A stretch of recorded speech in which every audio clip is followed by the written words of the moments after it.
if you want your team to be more inclusive, start with saying, when I have openings on my team, I'm going to make sure I fill those with people who represent the diversity that I want on my team.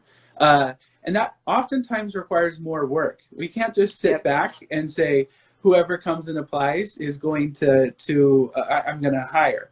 You really have to take that extra step to go seek out and invite people. And I'm seeing that happen, though, all across the teleperformance world, just by starting to have the conversations and making sure that our policies and our procedures support that. So what better way to make a change than to start with yourself?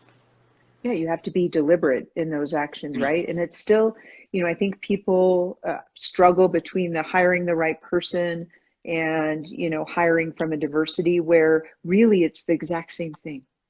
Yeah. Right? Those things are the exact same thing. If you think about when, particularly I'll speak for the US since most of my team is based out of the US.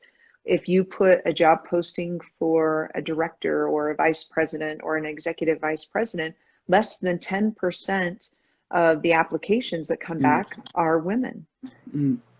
Less than 5% are Black women. Yeah.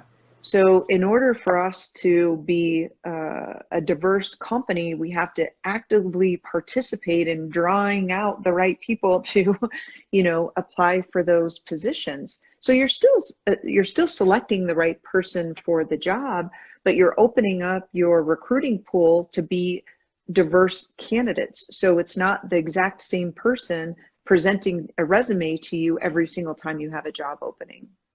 Yeah, and sometimes the reason that those applications aren't as diverse as the world that we live in is because studies have proven that minority groups oftentimes are less aggressive about putting in applications.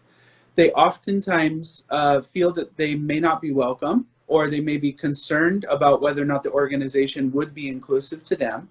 And so that's a natural apprehension that I could totally understand why that would be that case. Like, for example, if you were a Black person and you were comfortable in your job where you're at today, but there wasn't a lot of career opportunities, there could be a part of you that is really concerned whether or not the organization you apply at is going to be welcoming and accepting of you. Or let's say you have a disability, or let's say, LGBT, or your age.